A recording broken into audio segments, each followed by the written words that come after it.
Alright, so in this video, we will actually create some of more data visuals that Adventure Works actually needs. So we will start by creating another graph for the exact same metrics, the total orders and revenue by products. Right now, this is subcategory, so we will create another one for the category also. So I will make it a little bit short, something like this.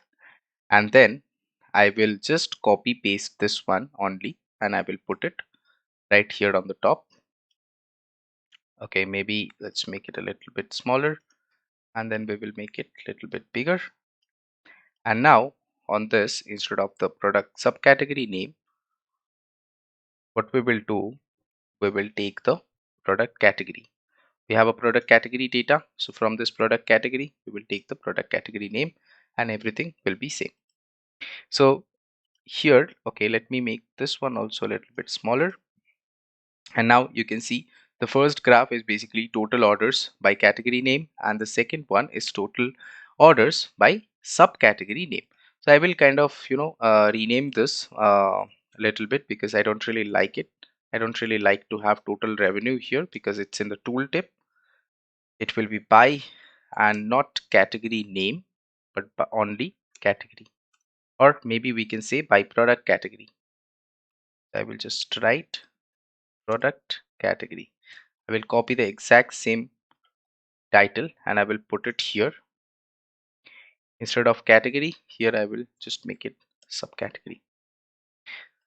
So here I have created two graphs. Now we will create a matrix to actually show by products what is the total orders and maybe what is the return rate. I will create a matrix view. So if I just click on this, you can see a matrix is already created. I will make it a little bit bigger, something like this. And then in here, I will create by product name. So we have a product table, product lookup table. From here, we will take the product name. We will take the product name in the rows.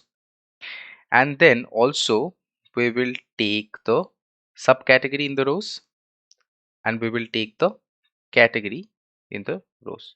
So first we will have the product category, then we will have product subcategory, then the product name. And I want to show it by orders. So I will take the orders.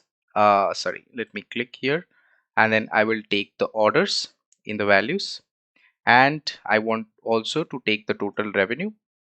And we have another field called total return rate actually. So return rate is here only. Yeah, so I will take the return rate in here. Now we have already seen this option how we can drill down. So right now it is actually aggregating by the category name. If I drill down, then it will, okay, not this one. If I drill down, it will show by subcategory name. If I drill down again, it will show by the product name.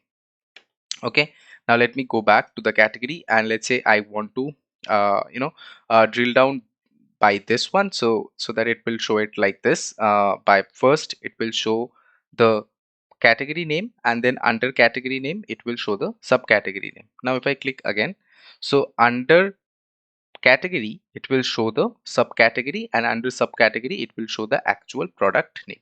So this is how you can actually create a matrix. Now there are a couple of more options. So let me go back again. Let's say uh, let me make it like this, and let's say I want to do some formatting on this matrix. So what I can do, I will go here. First of all, I want to put some conditional formatting on this. So to put the conditional formatting, you need to go here, and let's say I want to put the conditional formatting on this total orders. So what I will do, I will click on this total orders, and you see there is an option called conditional formatting. In the conditional formatting, I want to put the data bars. So let's see what happens if I put the data bars. It will show a pop-up like this, highest lowest value. I don't need to really worry about that, and I will click on OK. So you see what happens. So depending on the size of the order, it is actually plotting some bars on it. Okay, now if I go back up, you see for the category, this is the graph that it is showing in here. Now if I go to this product subcategory, you see for tubes and bars, this is 9084, and here also it is 9084. So this is how you can actually play with it. Now I want to also put some conditional formatting on return rate. So I will go to return rate. I will go here, and let's say I want to put some background color on this. So what I will do, you see there is a highest and lowest value.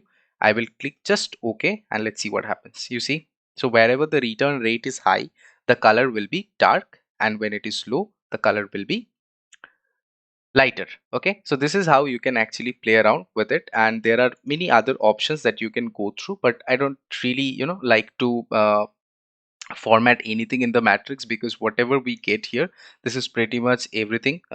We don't really need to change anything in the formatting.